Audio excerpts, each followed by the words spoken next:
Sycamore Lane Realty, your hometown living at its best, and we're here for where you're growing next.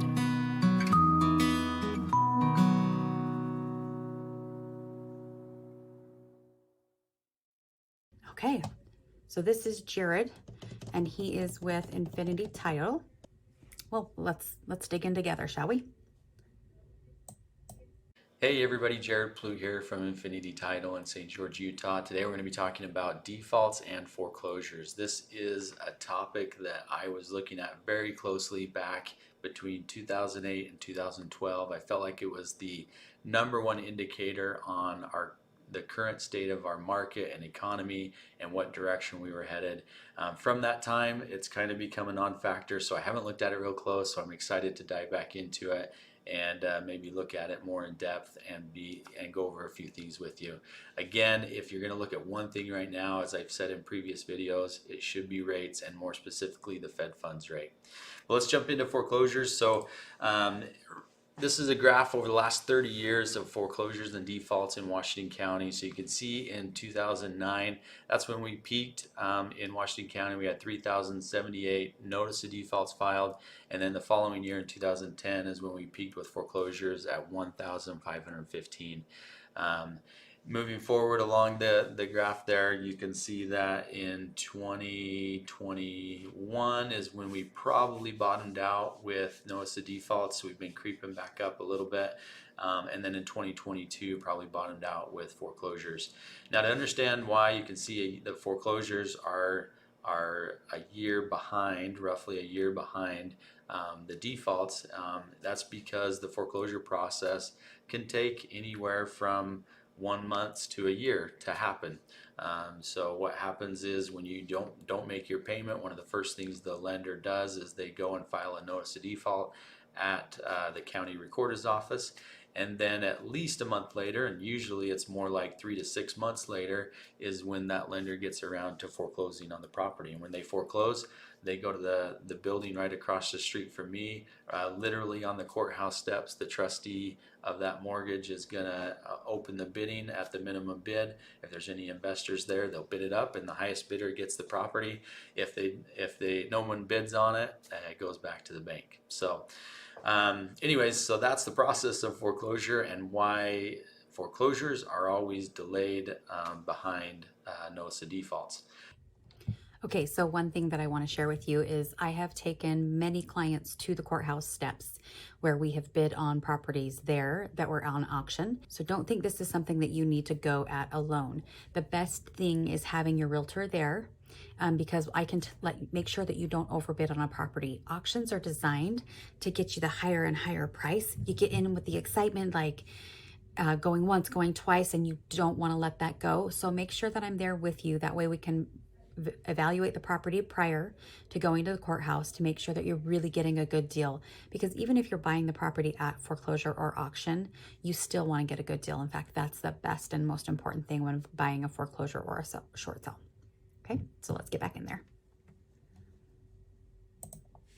So just to put it more in perspective of how low foreclosures are right now. So this year we've had a total of 21 foreclosures in Washington County. That's about 2.5 foreclosures per month.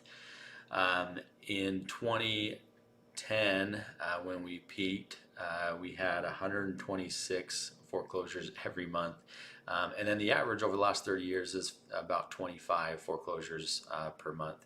And then with defaults, same thing. So we've had 117 defaults so far this year. That's an average of about 13 per month. Back in 2009 when we peaked, we were experiencing 257 notice of defaults filed every single month. And then over the last 30 years, we've averaged about 50 notice of defaults per month. We're way below the average, and we are way below the peak that we experienced back in 2009 and 2010. Okay, so before we go on, so a lot of people are still looking for those foreclosures and short sales.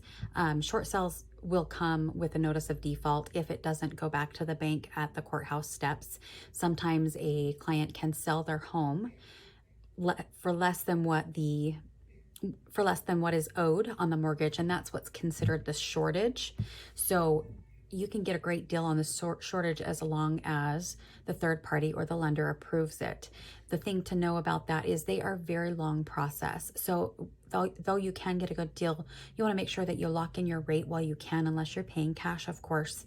And again, this is something that I'll help you through. I've been in real estate since 2008, and that's when the short sales and foreclosures and notice of defaults were at their peak.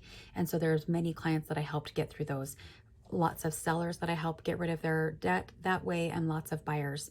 So if you're in that situation or you want to purchase a short sale or a foreclosure, make sure you reach out to me first, because if you don't know the process and you don't have the time and dedicated to call the bank and wait for those answers, it is something that you need to check on every day, and you need to plan on being on hold 3 to 4 hours for every phone call.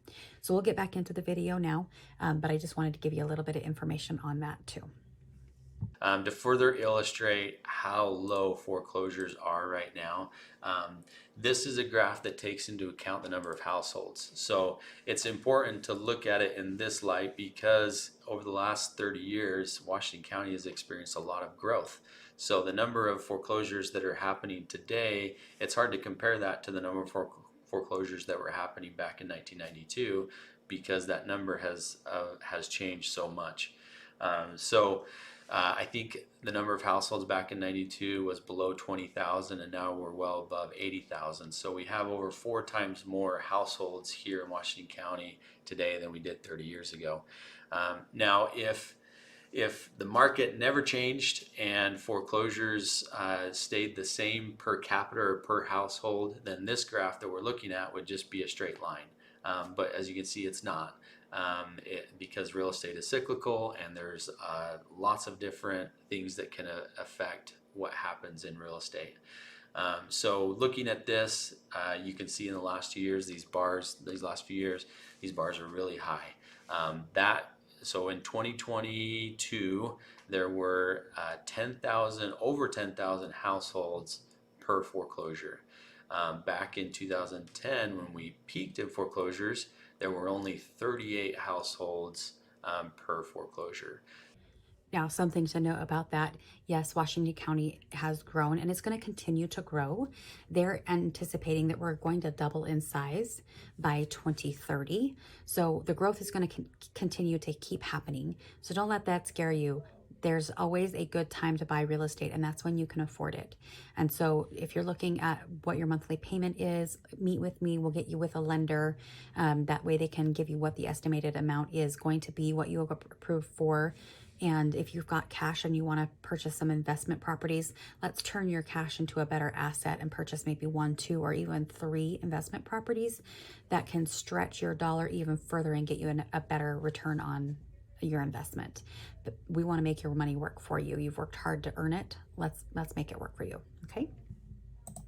So you can see 38 versus over 10,000. So that further illustrates just how low foreclosures are right now. Now the question is why? Why are foreclosures so low right now? And there's a few different possible explanations of why that is, and I want to dive into some of those. So before he goes into it, I'm going to give you my guess based off of what I know in the market. So one of the reasons that foreclosures are so low is because we have a really strong employment. So Utah's unemployment rate is super, super low. And in order for foreclosures to really peak back up, people are going to be needing to lose their jobs, and we really don't want that. So having a strong economy is definitely not a bad thing. I mean, you're getting great equity in your property. Others are getting great equity in theirs. Chances are you have so much equity in your property that even if you were to lose your job, you would find a way to make your payment, because there's no way you could afford something else in your budget. With the low employment plus so many remote jobs are helping add to that low employment. And we just have a really strong economy. So let's see what he has to say, okay? Number 1, foreclosure moratorium. So after the pandemic hit, I forgot to mention that. So the foreclosure moratorium, so that's when I don't know if you guys remember, but that's when COVID was happening and the government put out a stipulation that said we couldn't foreclose on properties during that time because nobody knew what their status was with their jobs. So again, kind of it goes along with jobs. The government came out and issued a moratorium on loans that for foreclosure on loans that were backed by the government. So if it was a lender that had a loan that was backed by the government, even if that borrower was 10 months in default, they still could not foreclose on. They were not allowed to foreclose on that property. Now, the foreclosure moratorium in most places, including Utah, ended around mid 2021, and then the longest it went anywhere, from my understanding, is mid 2022. So we are about over a year to 2 years past the moratorium ending. So I think it's safe to say that if there were any lenders that weren't foreclosing during the moratorium because they just weren't allowed to, those lenders would have foreclosed by now. So I don't think that that's a valid explanation of why foreclosures are so low right now. Another possible explanation is mortgage forbearance. So forbearance, just so you know, is going to your lender and saying, I can't make my payment, can we work something out? And it's important to understand that forbearance is not forgiveness. So when you go to your lender and say, hey, can I not make my payment for the next 3 months or 6 months? And the lender says, yes, that's fine. They're not saying, you know what, have the next 3 to 6 months on us. You don't have to reimburse us for that period of time that you don't make your payment. That's not what a forbearance is. It's not forgiveness. So if you agree to a 3-month forbearance, that means that at the end of that 3 months, one of two things is going to happen. Either they're going to say, okay, the balance that you didn't pay is due immediately, or over the next 6 months or whatever it is, you're going to have to increase your payment to recoup all that money that you didn't pay us during the time that you didn't make the mortgage payment. So there is inherent incentive for these borrowers that do a forbearance to do it for a short period of time. In fact, so from spring of 2020 to the end of 2021, 16% of borrowers in our country applied and received a forbearance. Half of those 16%, the forbearance was 3 months or less. The other half, it was 3 months or more, up to close to 2 years. So most of those people that did the forbearance, it was a short period of time, 3 months, 6 months max. And so again, it's safe to say that anybody that did do a forbearance, by now they've probably made up for it and they're back current and making that mortgage payment that's due and have paid off anything that they didn't pay during the forbearance. One thing also with forbearance is your interest rate continues to go and it compounds. So when you are in a forbearance, let's say it's just that 3-month forbearance, that interest rate is still compounding. And so if you're getting a $2,000 a month forbearance for your mortgage payment, that interest rate's going to go up and up and up. So one of the best ways that I've had my clients do is they said, okay, we need a 3-month forbearance. They were granted that. And then on the 4th month, they kind of split their payment 4 or 5 different ways. That way they can make it up quicker and not have that interest rate continue to compound. So if those aren't the 2 explanations, what could be a possible explanation? I've got a few ideas. I'd love to hear your ideas. Number 1 is home equity. Anybody that bought their home 2021 or before, you're sitting on some great equity in that home. So if you can't make your mortgage payment, don't let the bank take it back. Just sell the house and make money and go rent. Job supply. So I know that there's industries that have struggled the last year or so, my industry being one of them. And so people are losing their jobs, but unemployment is low. There's still job opportunities out there. There's other places, other industries that you can go to find a job and keep working and being able to make that mortgage payment, not going to default. And finally, interest rates. So I know mortgage interest rates are high right now, but most people that have an outstanding loan, their mortgage rate is low. If you got that loan 2022 or before, your chances are you're sitting on 4% or better on that loan. And so because your interest rate is low, that means your mortgage payment's low, you lose your job or things happen. I understand that things can happen, but if that payment's low, you can find a way to make that payment and keep that home. So those are the three things that I think are the biggest indicators of why more foreclosures are so low right now. But again, I'd love to hear from you. Now, in conclusion, the question I have for you, another question is this a good thing? I think I've established that foreclosures are super, super low right now in Washington County, probably across the country. So is that a good thing or is that a bad thing? In my opinion, they're at such a low level, it suggests that our real estate market was probably too good for too long, and there's a correction that has to happen. So I don't think it's healthy for us to experience this level of foreclosure for an extended period of time. I think that the foreclosures should tick back up, hopefully get more to the averages that we've experienced over the last 30 years. And that's more of a healthy level of where we should be. But that's just my opinion. I'd love to hear from you. Okay, so we have wrapped up our discussion about foreclosures and notice of defaults. I disagree with his opinion about we're going to get a drop. We've already had the drop here in Washington County. Now, this is in reference to Washington County because Washington County is very different than most of the nation.